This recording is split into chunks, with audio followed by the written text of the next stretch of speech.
All right, guys, here we go.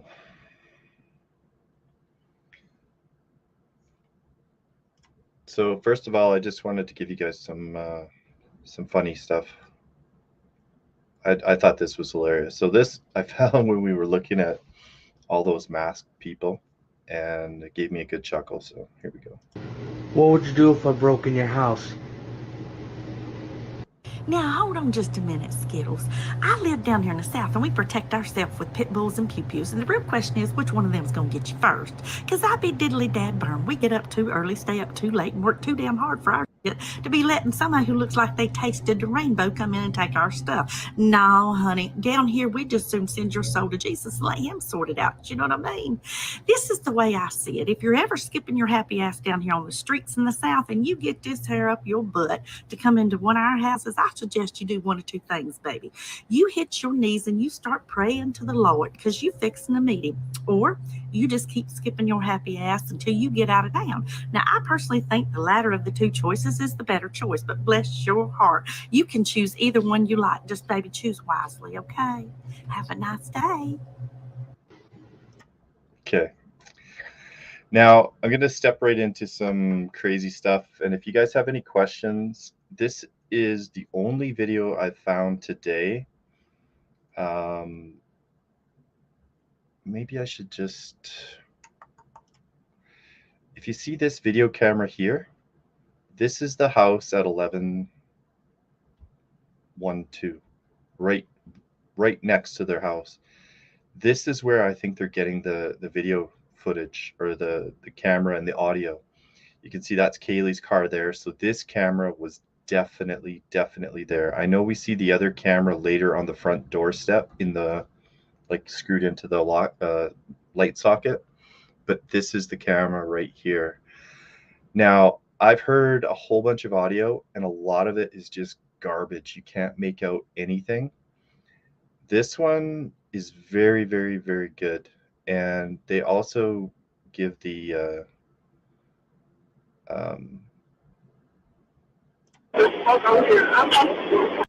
they also say what they think they're hearing. So I'm just gonna, there's someone out there, I'm telling you, it's Brian.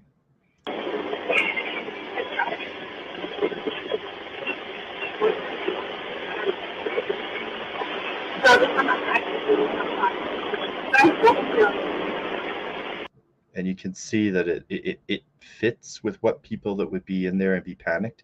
It fits with what they're saying or what they would be thinking at that very moment.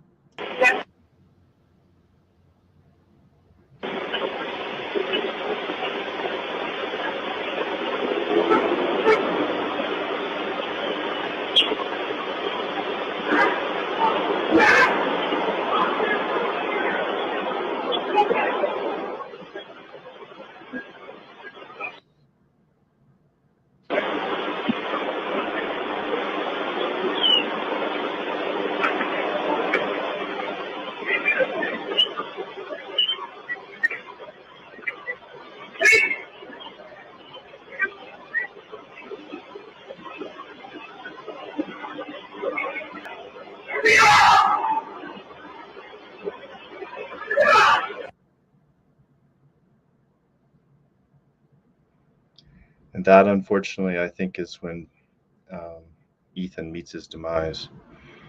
It's awful, but that is by far the best audio and the clearest one that I've heard.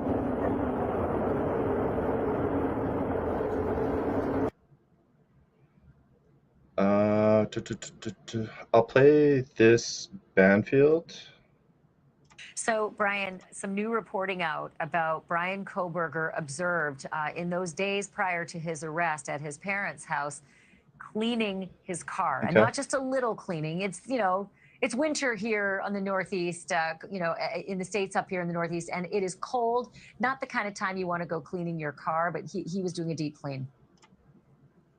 Yeah, it was described as a deep clean. Remember, there are reports that agents were following him for at least 4 days before the arrest in Pennsylvania. Guys, was it blocking the letters and the words and what they were saying too? Sorry about that. I didn't realize. when he was staying at his parents' home there in Monroe County, Pennsylvania. And during that process, when they were doing the surveillance, they say he did a deep, deep clean of the car, of the Elantra that you see right there. Also, some of the same reporting saying that he was observed at that home of his parents outside wearing surgical gloves. And I think the specifics is that he was taking his trash out wearing surgical gloves. What more do you know about that?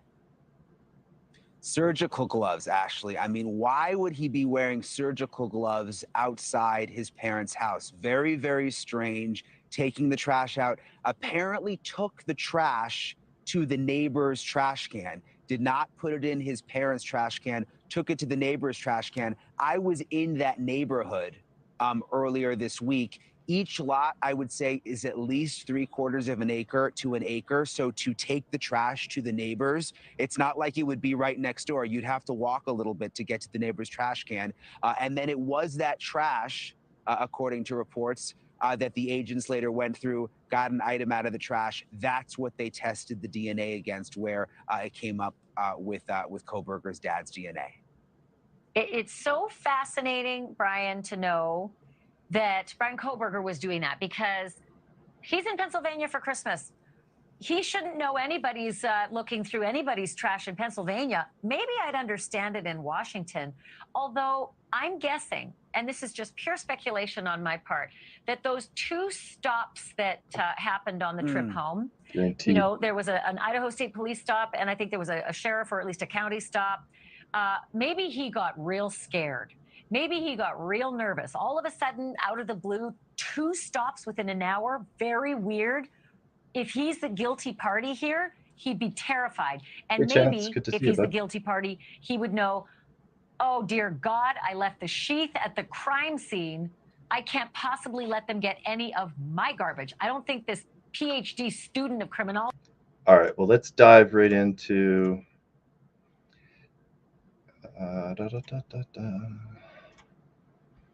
let's get right into the timeline and the exact route he took, because I think Brian Enton, what he did is when he did this, I think he took the wrong way.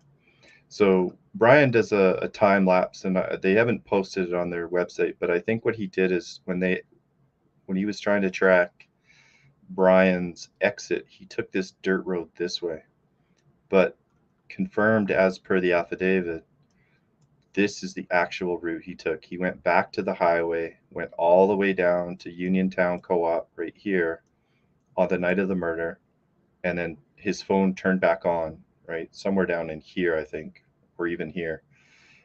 And then this is the way they track him back.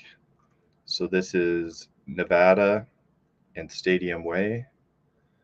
And if we go back to the actual affidavit, was observed on surveillance cameras traveling northeast on Nevada Street to Stadium Way at approximately 2:53 a.m. Okay, that's the morning when he left.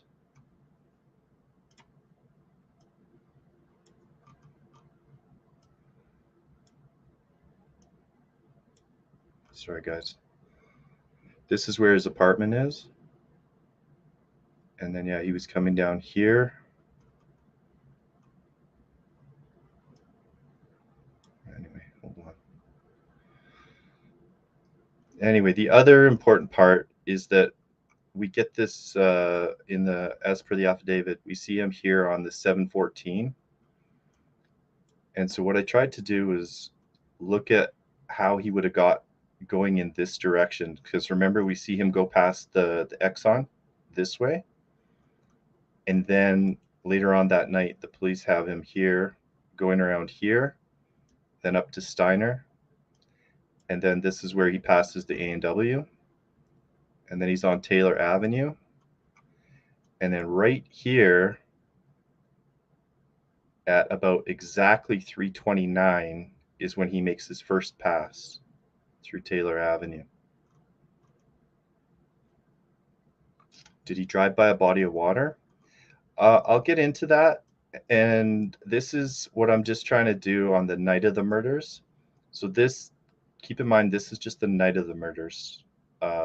what his route was. So after he had killed the girls and Ethan, he came out here really quickly. He kind of hit the curb here, I think, and left a skid mark. And then he went out Walenta Drive, came out this way. And he could have taken Chinook Street or Sunnyside Ave, come in this way. But he definitely went down Conestoga Drive. And I think when Brian did it, he thought that he went this way. But I think he doubled back to the highway right here.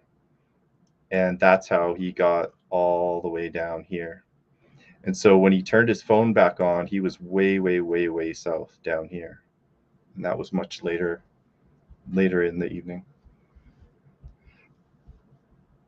I think, okay, so I'll answer that question right now. So the next day, what happens is Brian drove back by the house at 9:12 to 9:21, or that's when the cell phone pinged near the girl's house again.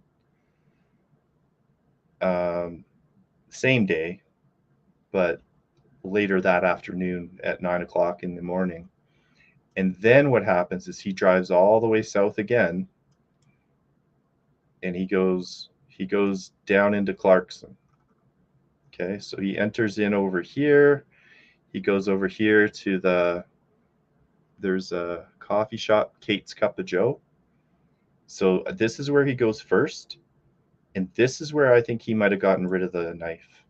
So he could have parked in here, got a coffee, went for a walk, and he might have found a place, maybe just near the shore or some place that he would recognize, out of the way of traffic and things like that. And then later on after that, then he goes to the Albertsons right here. And that's when he leaves. I'm sorry, I don't have the exact timeline in front of me right now, but I can get it. So here you go. So this is how he came in. Then he went to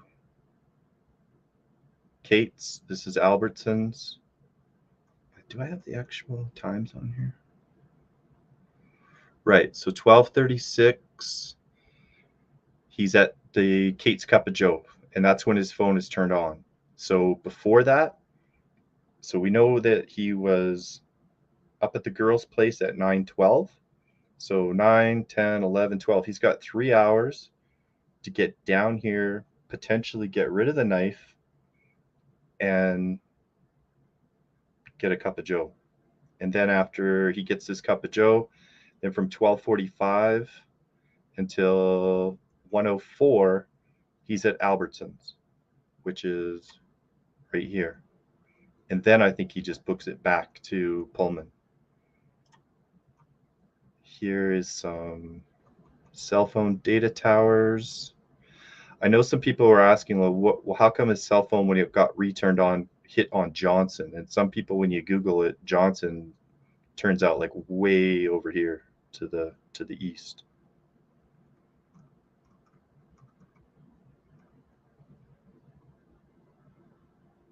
Yeah, he could have definitely got rid of a lot of that evidence.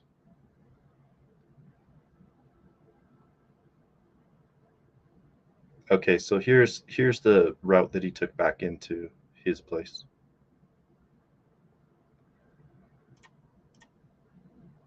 This was just a cute picture that her mom just posted. She thinks she's her favorite report of her. I went back to the raw footage of the police body cam because I wanted to see at 3:29. At 3:29 is when we would see the white car. Remember all those times we'd look back here and we thought that one car that was passing at, I don't know, 2:48 or something like that, everyone thought that was the car. Well, confirmed with the cell phone data from from the affidavit, it wasn't that. So that's why they cut this just short. If we could see this at 3:29, this would be the first time that we see Brian's car drive this way on Taylor Ave.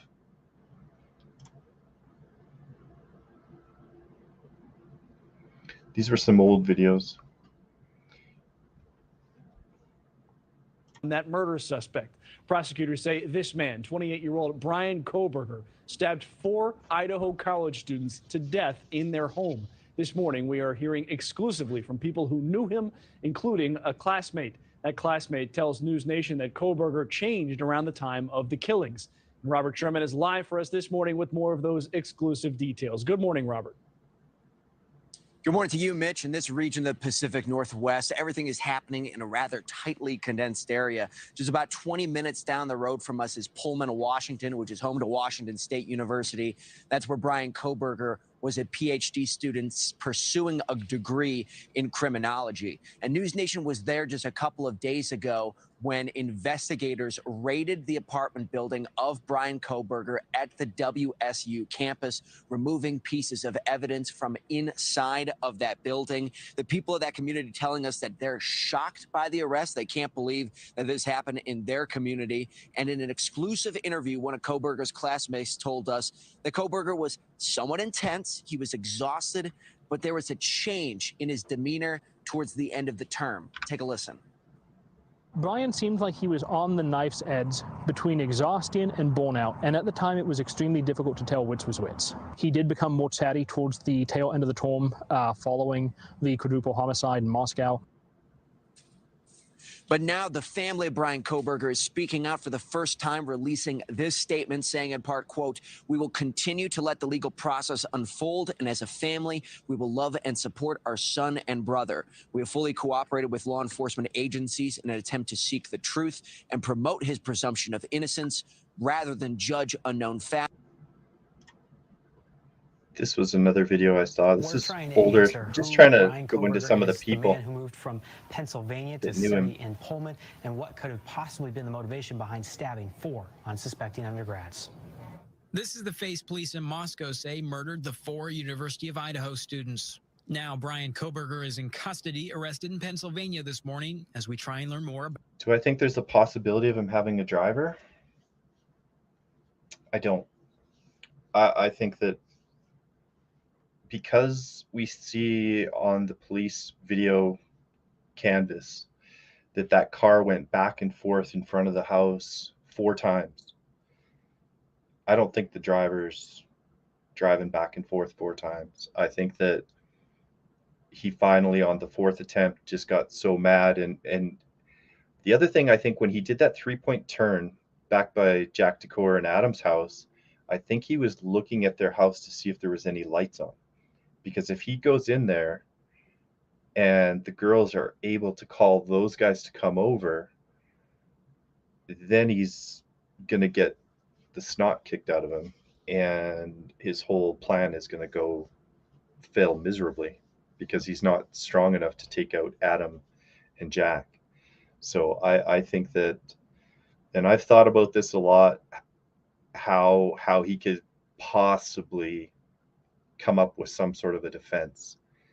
And the only thing I can think of is that he was a creeper. Yes, he was outside the window. He was watching the girls undress, and he saw somebody else go in there and attack. And so how did his DNA get on the knife? He went upstairs to see if the girls were okay. And that's going to be the only way I think that he can walk his way out of this. Because he's got the car there. They got the eyewitness in Dylan. And I know everyone talks about how great of a job the police have done. Dylan is so lucky when he came back the next day at 9:12 that she wasn't killed then. If he was coming back to grab the sheath or whatever, I'm not sure why he didn't go back in that house and get rid of Dylan or get rid of the other eyewitnesses. I can show you guys why I don't think that Brian actually saw Dylan. If you remember, if you look into that living room, you'll see there's a Good Vibes poster or light, like a neon light right there. That was the direction that he was walking, and it's quite bright. So I think if he was walking in that direction, Dylan would be able to see him, but he wouldn't be able to see Dylan. And that's how I think partly why she got her life saved. But the other reason is I think that Brian was actually after Maddie and Xana. I think that Brian was at the corner club that night, and some sort of a conversation that he and Maddie had just set him off. I think that maybe they somehow kicked him out of the Mad Greek restaurant a long time ago, maybe even a month ago. And that just angered him to no end. And it wasn't just Maddie there that night, but he believed it was also Xana was part of that. So that's kind of my theory on those guys. Oh, wait, let me play this. The 28-year-old attended Northampton Community College, where he made the dean's list at least 2 semesters, then graduated DeSales University in his home state of Pennsylvania with a master's in criminal justice. This fall, he moved to Pullman to begin his first semester at Washington State, seeking a PhD. Some of those that knew him in school describe him as professional, nice, mature. Bizarrely, his prior research includes this. Right. In the affidavit, it shows that his cell phone was near the girl's house 12 other times before that. And remember, that cell phone was a new account like in the middle of June. So since the middle of June. And there was also an incident where Brian got a seatbelt ticket. And maybe that was, him stalking other victims.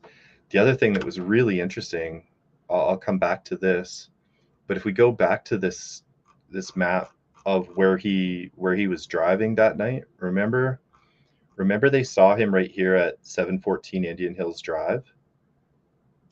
Was he potentially looking for another victim? Like, this is a very odd way to sneak your way into their house, right? Like, I think it's somewhere over here. Maybe there was somebody else that he could have looked at, like maybe these apartments or something, but it's just very odd that he would go all the way around here. So maybe somebody in this neighborhood, because he could have just gone straight through, but he specifically went this way for some reason. I have no idea why. A survey targeting responses from criminals asking how they committed their crimes, with prompts like, why did you choose that victim? Before making your move, how did you approach the victim? And how did you leave the scene?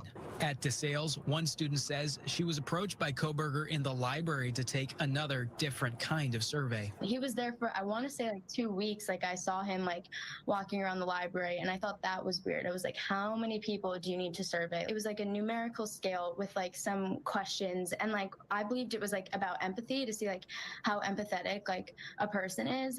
Would you help a person if like this happened, or like if they caused a situation, would you still want to help them or feel bad for them? Junior Megan Burns says even her and her friends were captivated by what happened across the nation in Moscow. We all locked our bedroom doors at night. Like, I live in an apartment area on campus, and like our apartment locks, but like one night, like we were all watching videos, and like we all got super scared, like because we were all following like the whole case. And then like one night we're like, you know what, everyone's locking their own bedroom doors tonight. Like, we're just so freaked out. The fact that like I met him like on multiple occasions, it's insane. Like, I can't even wrap my head around it.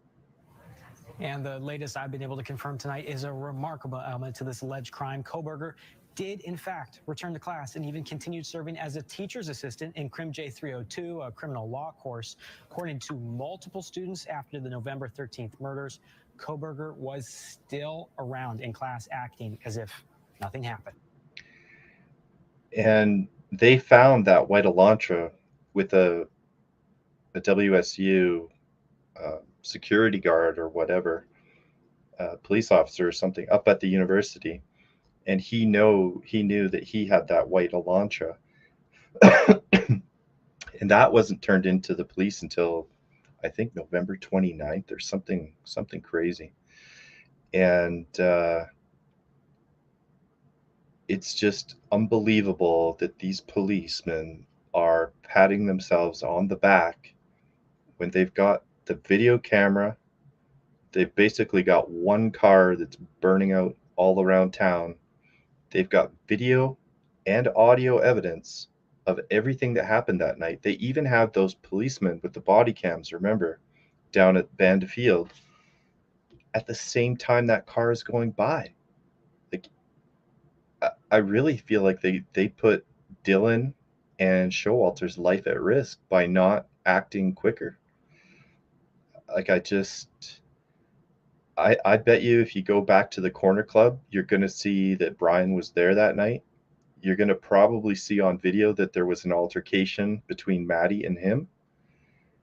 And to imagine that this murder should have been solved within hours, not 60 days, in my opinion. They literally, they had audio, they had video. There's not many cars running around. There's not many white Elantras, and you have an eyewitness. If you need to, in the worst case scenario, bring Dylan a binder of 150 guys, and she's going to be able to tell you by the eyebrows and the eyes that was him very easily.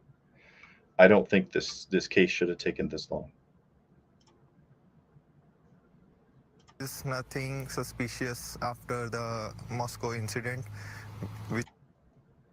This is his neighbor. This graduate student lives across from Koberger at the apartment complex. She didn't know him, but wants to know why. I also feel very sad for our students because, I mean, this is really out of my imagination. The Latah County prosecutor said after Brian is extradited to Idaho, more details could be released on what led them to believe he was connected to the murders. First, he'll be scheduled for hearings in Pennsylvania.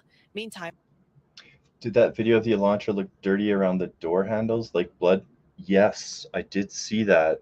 And that could have just been his father getting in and out of the car, I'm sure, on a long drive like that back to Pennsylvania.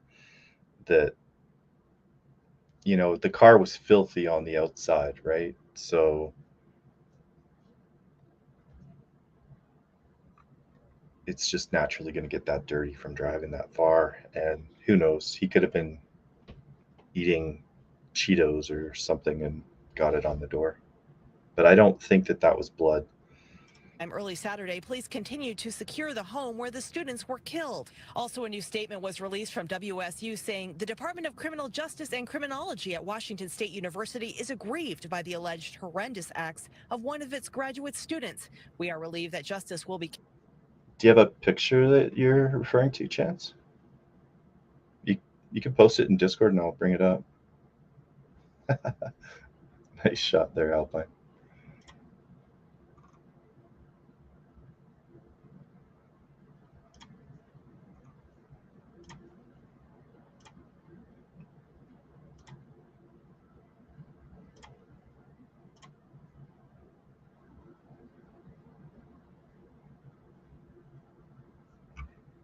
carried out. Our hearts are with the victims' families. He had told me around first week of December, I think I met him last. He had told me that he's... These were some Papa Roger posts. Now, I know the other night I was watching and Banfield was saying that Papa Roger is for the like the military way to, you know, Alpha Bravo, whatever. But I saw something where Papa Roger was referring to, and it tied back to this image right here that he's using.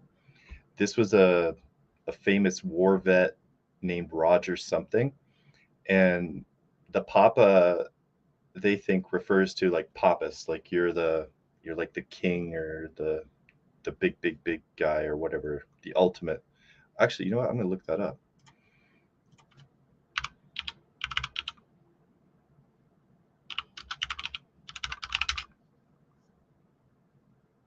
Oh, a priest.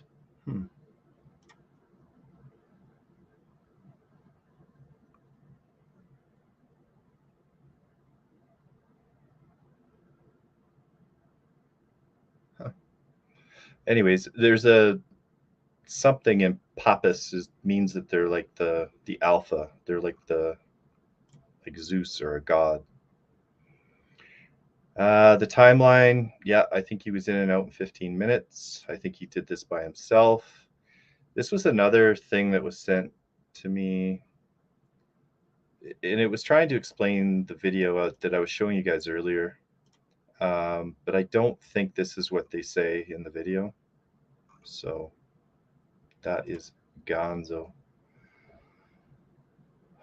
There's a missing person 20 minutes from BK's parents' house. Yes, yeah, I saw that the other day on Truth and Transparency. I agree. Yeah, the girl, and she had her cell phone with her, and yeah. Crazy, crazy, crazy. So I don't know if I missed some of your questions, guys, but let me know if there's anything else you want me to go over. I just heard a lot of people today were really confused about the path that the vehicle took from the house and how he got away. And it does get confusing, but I'm pretty sure that, you know, we can maybe even move this up this way. Anyway, he exited out this way right here. And I think this is just a dirt road. And yeah, just some people think he went that way, but because of the cell phone data, he actually went out back to the I-95, and he came all the way down here. And then this is right roughly when he turned his phone back on, and I think he did that as a distraction to basically show that he was way south of the area and he couldn't have been in there, but he didn't realize that he was on video camera. So I think he's going to have a really, really hard time in court.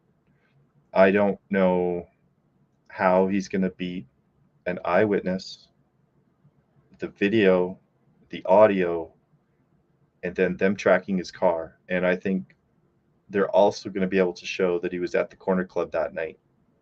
And that's why he went back home and he got his kill kit or whatever. And then that's why he came back here at 3:30. I think he probably was so angry from whatever happened that night at 1:30. Remember, the girls got home at 1:56. I think he went back to his house, got his knife, got his black outfit, his mask. I don't think it was a ski mask. I think it was just like one of your COVID masks. And he made his way back, and the whole time he was there, again, drove by the house 4 times. And on the 4th time, that's when he got the courage to go back into the house. And I think this is, so yeah, I just wanted to show you guys. So this is the address on the affidavit. So it's definitely this house, 1112. And other people have been saying it's, you know, some other house here or there. Doesn't make any sense. And I think he came in through the patio and he left through the patio, and his car was parked right back here.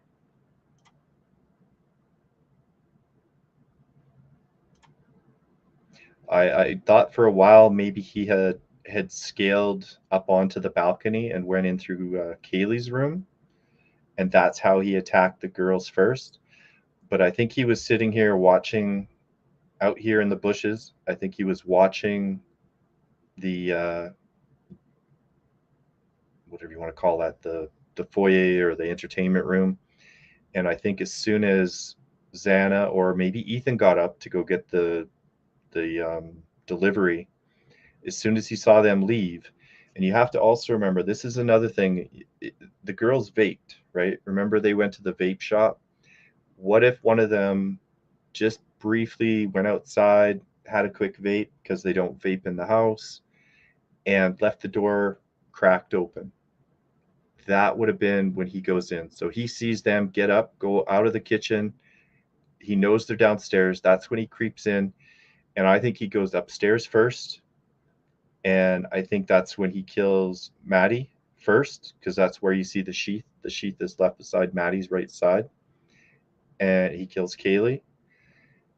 And then when he comes back downstairs, that's when he has an altercation with Ethan, likely in the kitchen, and Xana ran back to her room, and then he chased Xana, got her, and then when Ethan went after him, he got Ethan as well. And then as he was walking out, that's when Dylan sees him, and then bam, he's out of there at 4:20, and he's on his long route all the way down south to try to make his alibi. And I think, so yeah, you can see this good vibes. This is all lit up really well. And Dylan's room is just over here. Oh, wait. What the hell?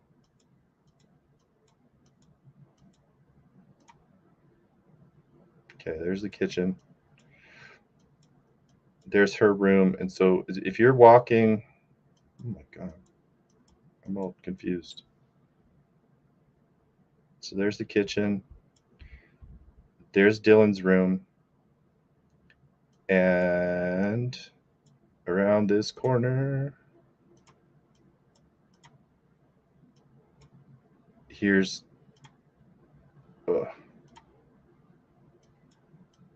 here's where Ethan and Xana were.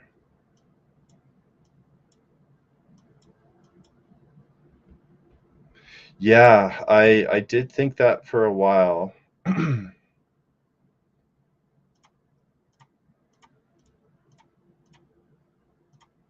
Oh. So if we remember, there was always a ladder right here at the end of the house. And I don't know if it's always been there or not, but I think because there's such a tight timeline between the DoorDash, the noises upstairs, and being out of there, I think he saw his window when somebody left that foyer and went downstairs to go pay for the DoorDash, and he went upstairs. And that's when they return. They say, I think someone's here. So that's why that voice or that video, the first one I started with you guys, that's why everything just, it ties together and it fits really, really well. And it fits with there being nobody else there, this just being Brian and one person going in.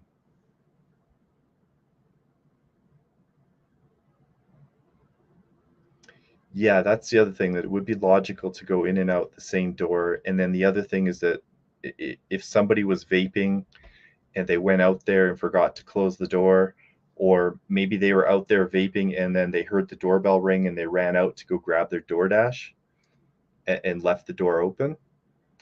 We don't know, but I mean, that's an easy way. Of course, grabbing the ladder. I thought this balcony was a little closer to the ground, but yeah, I don't think he's going to grab this little 6-foot ladder and then try to scale this. The dog has a little dog bed out here, so potentially the dog and this door would be open, but I think it's far safer for him to enter if he sees somebody leaving this kitchen and, you know, who knows, going back into their bedroom. That gives him his chance to go up and go after Maddie. I think Maddie and Xana were the two targets. Yeah, I don't know if the dog goes out this way. I think that they leave the dog up here, but definitely they could have.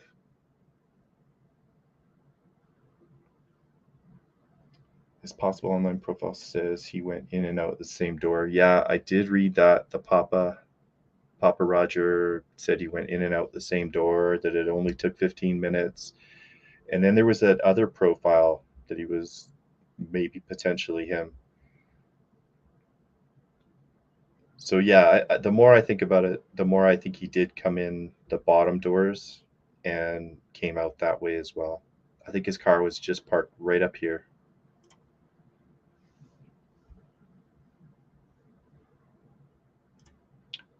All right, I'm going to put up Streamyard if anybody wants to come up and ask any questions. If not, we can...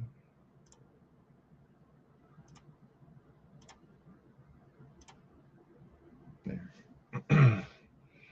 we can wait for some more information, and I'll try to keep you guys updated with at least my thoughts. And if you have any questions, join our Discord, and I can talk you guys through what's going on in there as well.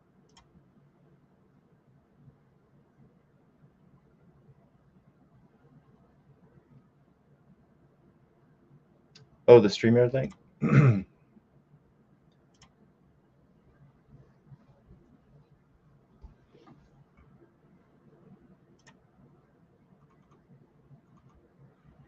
So yeah, if you guys have a metal detector and you want to go find the knife, I think when he got out of his car and he went to turn his phone back on, when he was down in this area, maybe there was something over here. I don't know, maybe this pond. Maybe he knew this area really well. This would have been about the area that he would have stopped and turned his cell phone back on that morning. That, like, an hour and a half after he killed the girls. Remember, his phone comes back on.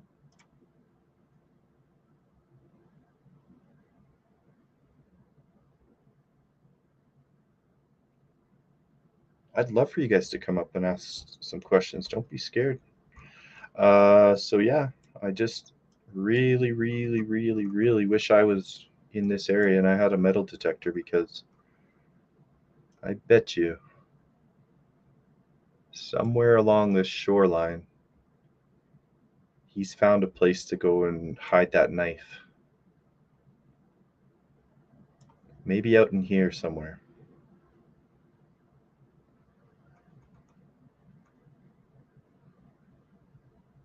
Or maybe he just went out on one of these big piers and he just chucked it out as far as he could. So 10, 15 feet.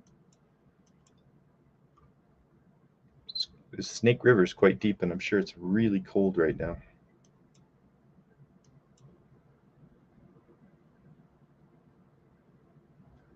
No, I don't think they have the knife yet.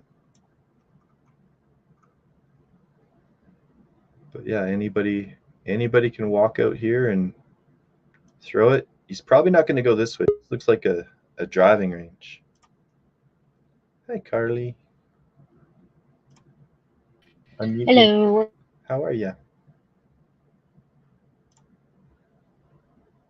I'm good. I had kind of like a theory on where the murder weapon is. Oh, good. Where do you think it is? Well, there's a river that goes between Moscow and Pullman. It's called the Palouse River. It's attached to the Palouse Falls. Washington has over 400 waterfalls. It's the most in any state, like in the country. So my thought was that he would just go to one of those, and the nearest one being that one. Where, it's probably where is going to that? be somewhere in there. Can you guide me, and I'll go right there right now? Is it south Okay. of Pullman? Is it? Hold on. Let me pull. I can't see this very well. Or fire me a link in Discord and I'll bring it up. All right, just give me a second. Yeah. Trying to look for a river. Or a significant river. There was a point in time where his phone was on airplane mode again, where I guess it came up he was like 2 hours away, kind of by, I have to look it up on a different map really quick, but it would be the Palouse River. And not Snake River? See, this big boy is, okay, Lower Granite Lake, Snake River.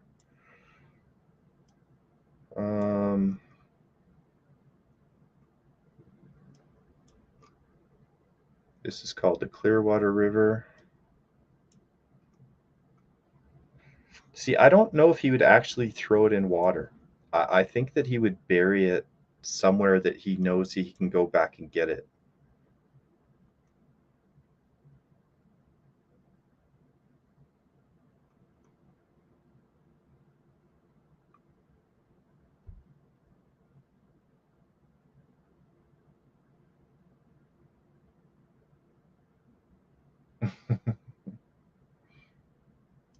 Yeah, I believe Brian Laundrie was alive too for a while. I was getting ready to go to Costa Rica.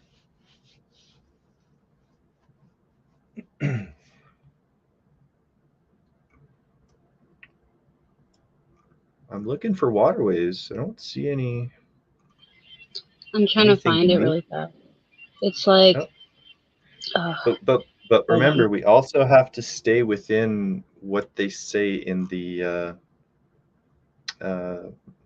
affidavit, right? So if you look at the affidavit that I'm scrolling through on the screen right now, I think it was back a bit. It's a very unclear picture. That's the campus area. Wasn't there another map? Must be down. It's been a while since I've gone back to this. So yeah, here you go. This is a possible route based off of cellular device location, and this is right in the affidavit. So this is that long south trip that I'm talking about. So he goes all the way down here.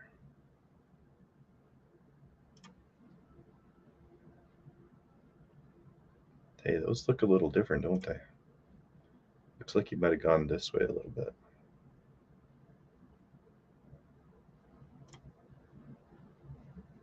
There's a big road that goes this way.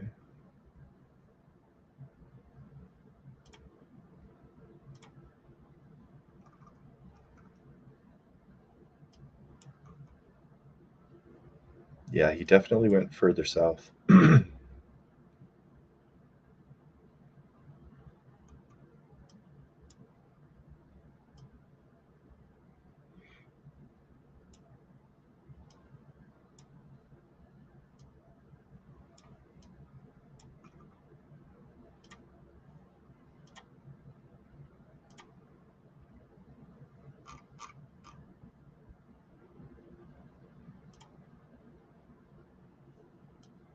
So there's got to be a body of water on this, where this cell phone is, right? In which I mean, spot? he could have gotten rid of it on his way back to Pennsylvania too, if he possibly had it with him. No, I But wouldn't think he would take that risk with his dad in the car. no. So he didn't get back home until like 5:30 in the morning, and then he was so excited he still couldn't sleep, and then he went back to Pullman at 9:12. Like, he's a sicko.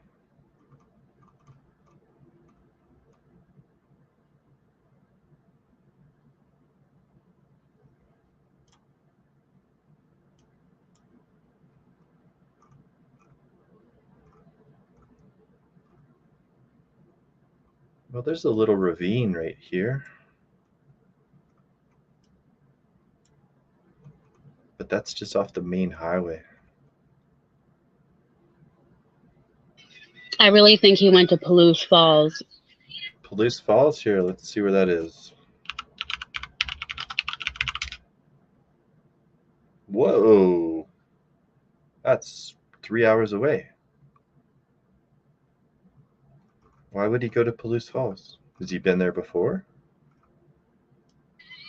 I would think to get rid of the murder weapon, because who's going to search a waterfall?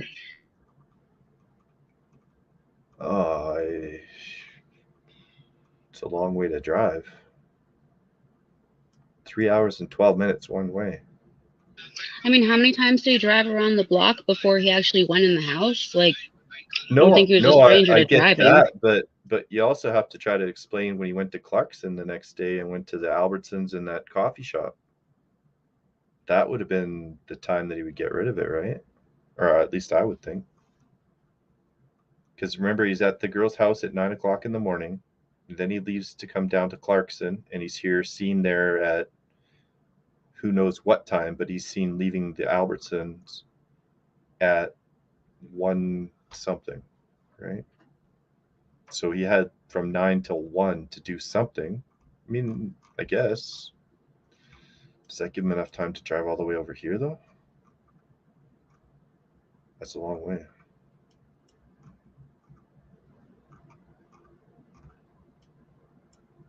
Is there any other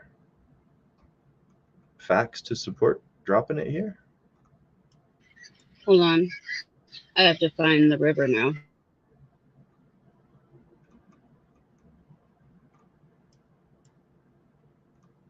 Palouse River?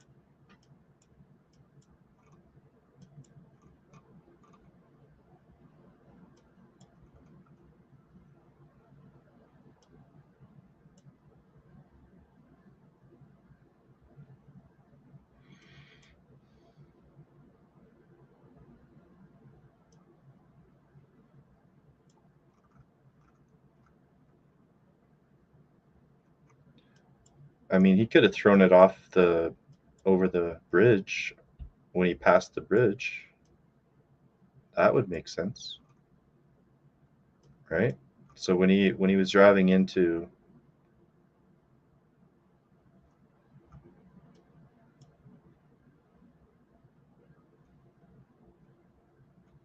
Lewiston and Clarkson.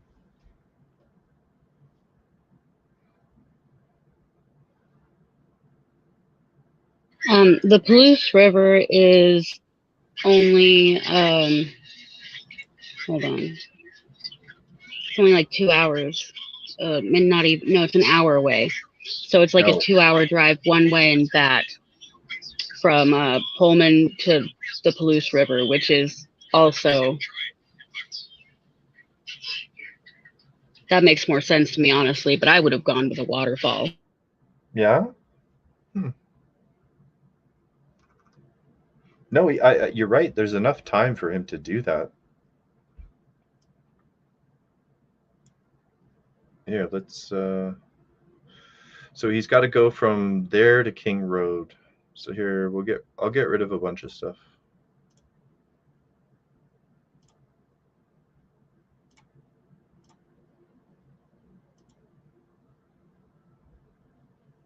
Here, we can even get rid of that. Yeah, so it's an hour and 48 minutes. 91 miles. Mine said an hour and 4 minutes.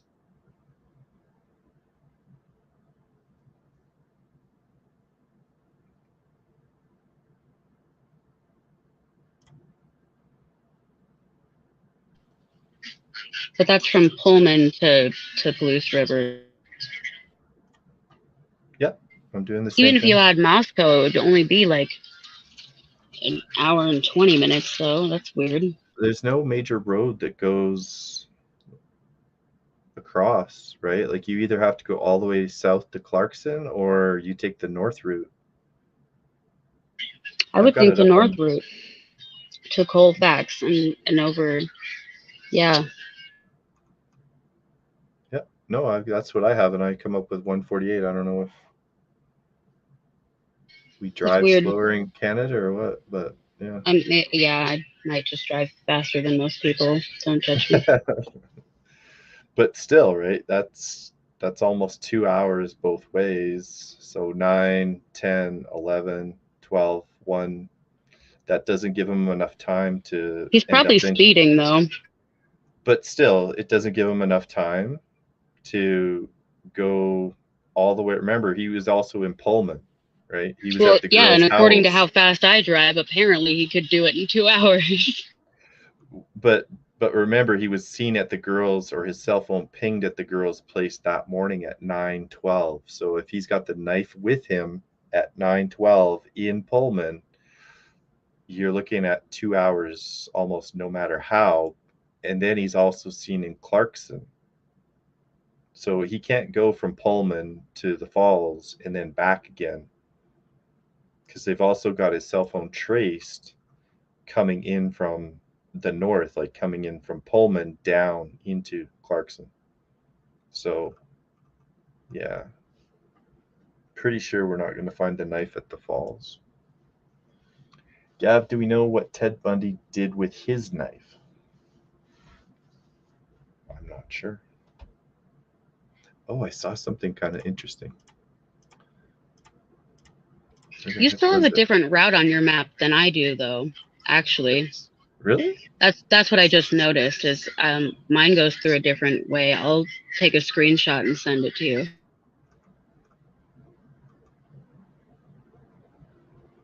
Yeah, my maps are probably broken. I abused my map time.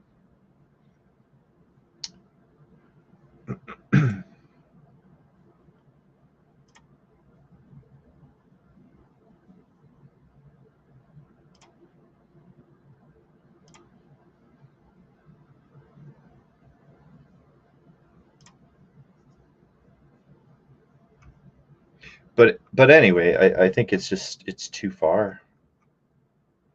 Like even if he went to this bridge to try to throw it somewhere along here. And I don't really think that he'd actually throw it so that he could never ever get it again. I think that he's a narcissist and he would love to relive that over again in some way, shape, or form. So I think that if he did anything with it, he would hide it somewhere near the river or maybe near this coffee shop that he went to. Remember, he's seen at the US Foods chef store. I just sent you the screenshot of my map, because it's a different route than yours, at least to get there. And that's just from Pullman, but still, you'd add like 15, maybe 20 minutes to that.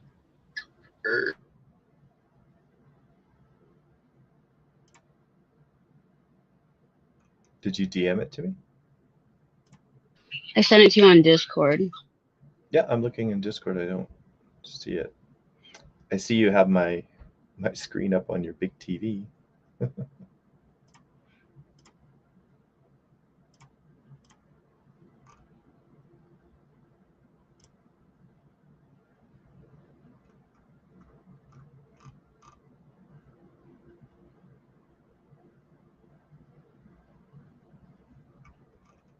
Anyway, I think that, who knows, maybe there's a rock or a tree over here that he buried it under, something that he would remember.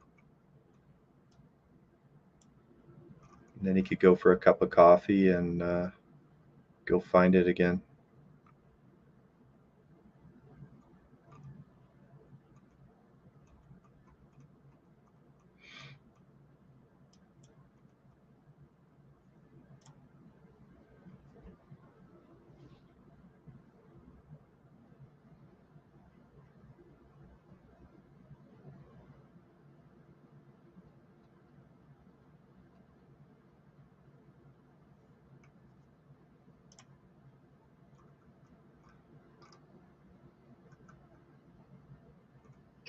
Yeah, when I put the address in to the Palouse River, it only makes it an hour and 19 minutes.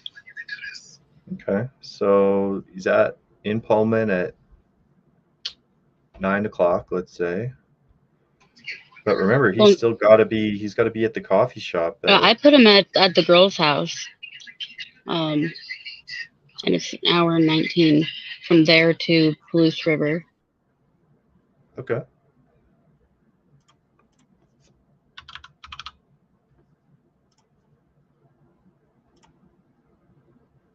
Oh man, I get 2 hours and 3 minutes. Are you at Palouse Falls or is it Palouse River? No, not Palouse Falls, Palouse River. Oh, see, like I can see right here, like there's like actual waterfall right here. So there's so many waterfalls in Washington, they don't even know how many there are. They just know there's more than 400. So are you at Lions Ferry? I guess there's falls and stuff here. There's a Jozo High Bridge right here. I mean, yeah, I mean, anywhere along the river could have been a great place to drop it off. Starbucks.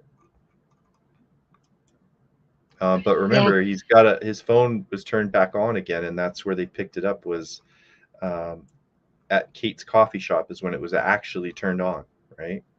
And so then he goes. I think that was just to try and throw them off. Just like I think he used the knife to throw them off, so they would think it was somebody closer to them.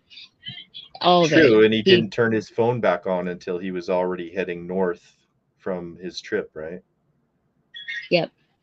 So that is a good point. There was a Misdirection lot for of sure. points where you realize he thought he was being clever until it all comes together and you're like, you're an idiot. Yeah. But he tried. When he went back to Pennsylvania, didn't he take the north route, like through Princeton? Like everyone thought he would go like the straight route, but didn't he take a weird route?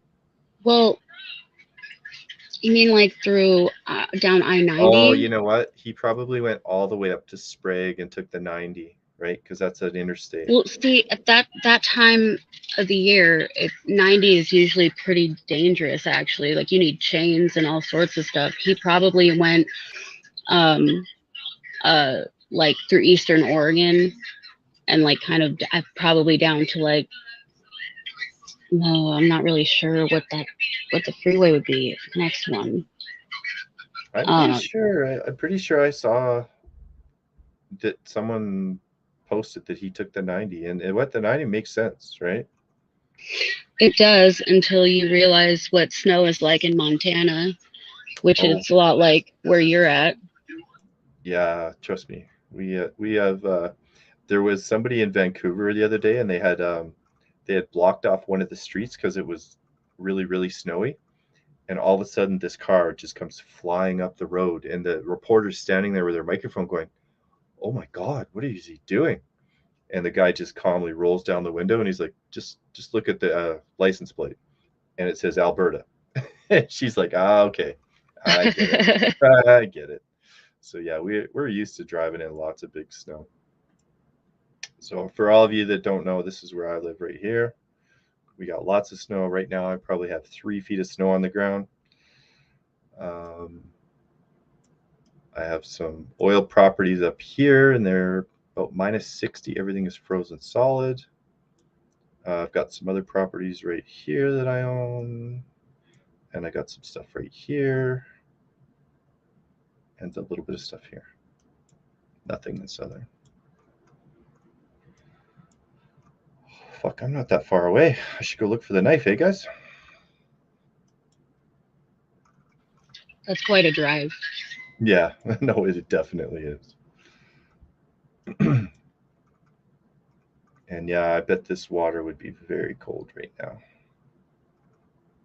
If there's a chance he did throw it in the river. But like you said, he could have thrown it anywhere. It looks like this river is quite deep. Like this, like just There's looking at just Google so many Maps. different like water places in Washington you can just go and throw something off a bridge or anything. Like, it's insane. Right, but these maps are usually so good. Like you can see where there's bars and stuff like that. This river looks like it's really deep with all these mountains on the outside edge of it. Like I bet you this is one heck of a deep. But see, they would expect him to throw it there. That's where I think he didn't do that. True, you're right. And turning the cell phone off when he did the killings, and then turning it back on to misdirect. Very good point. You know what? You have changed my mind. I think you could be onto something. Definitely.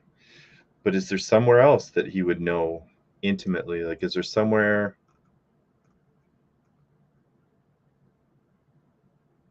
I mean, what does this kid like? Do we even know if he likes water? Is he a river rat? Is he? Like, I don't know of any of his hobbies or anything.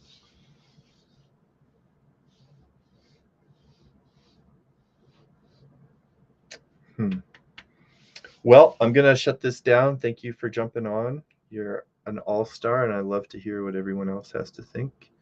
I try to read every question, but can't get them all. And, well, thanks for doing a late night stream. This was fun. Yeah, no, I just, there was a lot of people in Discord today that were kind of confused about, the path that he traveled. And I think it's good to visualize exactly what happened there. And then being able to see with confidence, where that video camera is, because everyone will come up and they'll say, "Oh no, it's on the front of the house. No, it's over on this house," and "Oh, the address is different in the affidavit." Well, no, it's this house, and this is where the camera is. This is so close to her bedroom window, like it's crazy. Yeah, the right? leaked audio was really, I really mean, scary. it's literally 50 feet from her bedroom window, and the leaked audio, the versions that I'd heard before, I just heard that one. That was my main reason for coming on this late, guys, was to show you just how incredible that is. And I don't think that, you know, it's doctored. I think that it's real because it fits everything that would be happening at that exact moment.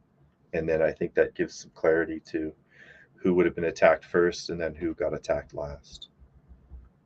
So, Well, you know, we all love a good map time, so here we are. yes, we all do for sure. And if you guys find anything, link it in Discord. And yeah, if you want to get up and talk about anything, we can, you know, do like a work session and we'll work through everything. We'll work it till we get the right answer. But I don't think there's any way that this kid is going to be able to break all the evidence against him. I mean, everything from his DNA being on the sheath, from leaving the sheath behind. I mean, they have video evidence of him leaving basically the corner bar. They knew from the getting day home. it happened that he wasn't a threat to anybody else. They knew that he planned this. They had a good idea. I think it took so long to apprehend him because they wanted to solidify that. So any argument he could come up with, But they would be able to counter that. They didn't have his DNA till they pulled his dad's trash. That's why I want you guys to That's stop the only giving thing they these- needed. But they could have got his DNA from the university. Weeks I heard before that he might not have worn gloves during the attack, but I guess he wore gloves afterwards. He had a coffee in his dorm. I really doubtful he would have worn surgical gloves to class. But maybe I he still did. think they Nobody needed to mentioned gather it. more before they could actually stake him out, though. So, you know, things take time. You need warrants. You can go probable grab cause. his DNA at any time. You don't need a warrant to go grab anything that he discards. That's how they got They his garbage. do actually. They no, do. No. For When you these. throw away your garbage, that's why they grab their garbage. As soon as you have your garbage can sitting out on the curb, it's considered discarded. You can go get it. It's the same thing if he went to a movie and he left his pop can there or whatever. I say they did phenomenal by going exactly by the book to make sure that there's no cracks anywhere. Why didn't they get him right away then? Like, we don't even have all the information yet, right? That's just it. And I think more is going to come out and people are going to be a lot more surprised about how much they were doing the whole time. Or how about how little they were doing? What if they have video of him in an altercation with Adam at the corner club at 1:30, just before the grill?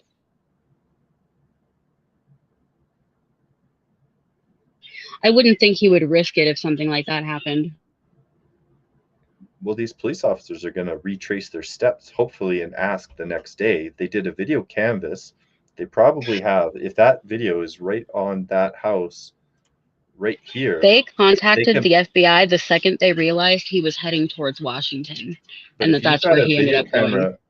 If you've got a video camera right here, and that's looking right towards where he left, it's probably got him on camera leaving. It all looks really solid, but they had to make sure there was no way he could get out of this. We all saw OJ. But what did they do? Did they protect Dylan? Did they protect Jack Showalter? Like, what if this guy came and killed them? Like, if I'm the father of Dylan and now Dylan is dead a day later, I am going to lose my marbles. He never would have gone back. No.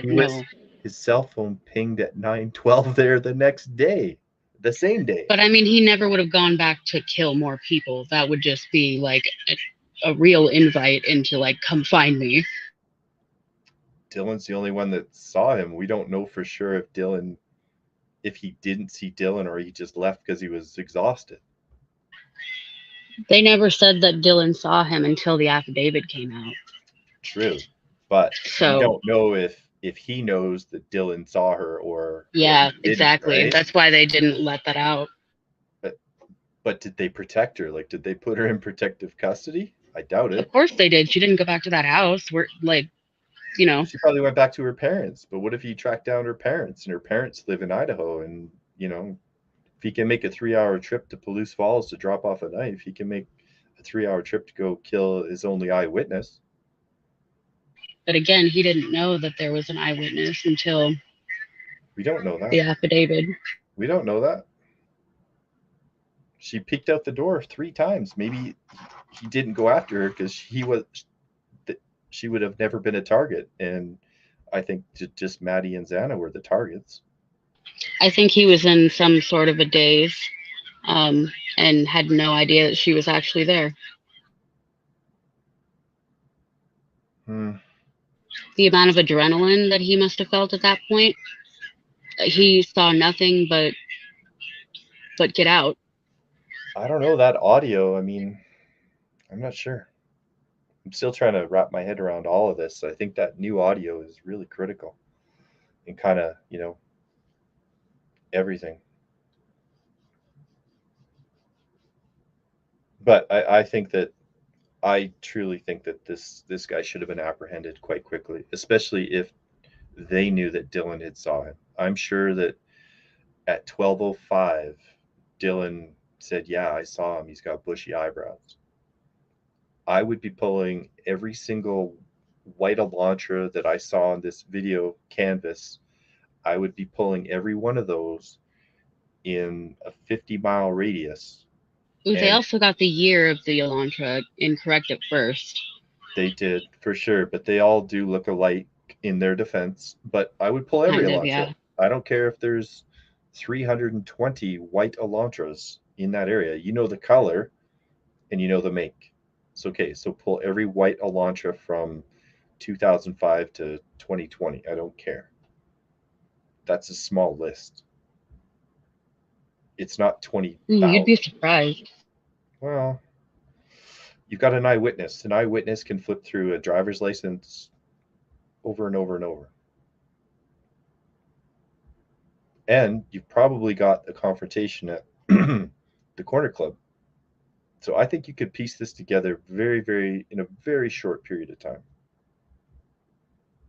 Because I think that that's how Kaylee and Maddie got on his Instagram account. He met them probably at the corner club drinking, because even Xana, remember the one video where Xana was talking to the police officers? Oh, they're at the club. It sounds like that was a regular hangout for them. And you can see but in the pictures, that's a place where older guys can hang out. Like that one guy that was standing in that one still picture right next to Adam, that's an older dude. So I think it's very common for older people to mix with the younger people there. And I think that that's where Brian felt comfortable.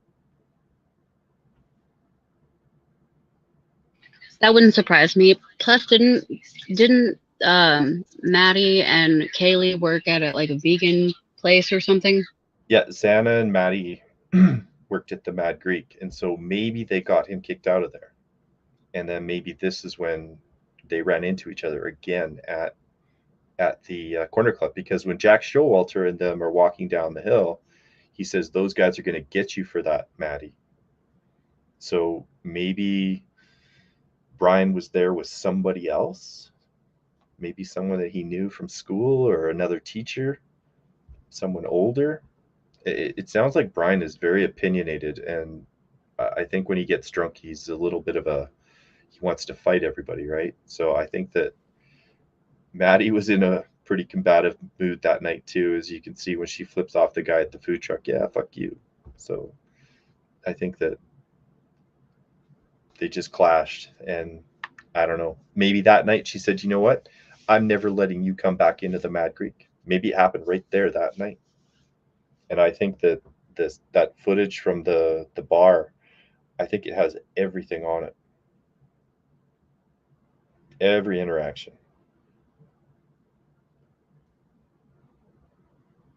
I'd be interested if that ever got released at any point. Why did they want the public's health across the nation to look for this car?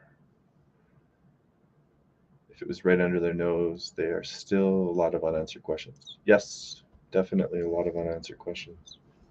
I maintain that they just wanted to make sure they had a solid case, and there's no way that he can get away with this. I think they have definitely achieved that. They have definitely achieved that. So guess who's probably getting the death penalty? Yep. Yeah. I'm looking at angles for how they can possibly fight this, like what his defense could possibly be. And it's going to have to go back to the first tip-off of that security guard that saw him at Washington State University. Like, how did that guy single out his car? And as the defense, you'd have to try to say, well, this security guy, maybe he's the one responsible because my client didn't do it. Maybe he knew that this guy had a knife in his apartment. Maybe he's been framed. He could have also known that in Pennsylvania, they don't require that you have a front license plate on your car. But when you have a licensed car out of Washington or Idaho, you do require a front license plate. So this Elantra had no front license plate for how long? And then 5 days after the murders, now it has a front license plate. That's kind of fishy all by itself, really. Well, and just getting the plate switch, right? Just to make sure you didn't I think he his also other had plates to were about renew to it. expire. That's why he had to do that anyway. And I think he planned it so that he would change the plates right after he committed a murder. Possibly. I really think he planned this to a point where he's like, this isn't going to be weird at all, but it actually is really, really weird. And so you think he drove all the way from his house like at 3 o'clock in the morning and said, okay, let's go do this? I think he was out that night. I honestly think he ran. Oh, no, into he the was girls already at the corner out. club. I'm saying like he wanted to get it done before he had to get the plates switched. I think that's why he'd been planning it. I think whatever they talked about at the corner club just absolutely rubbed him the wrong way. And he was so angry about it. He went home, stirred over it, got his kill kit together, and came right back. Probably That's half totally drunk. possible. Probably drunk too, because remember the car was doing a high rate of speed? I bet he was drunk. And he probably drove past those officers on Taylor Ave, probably flying.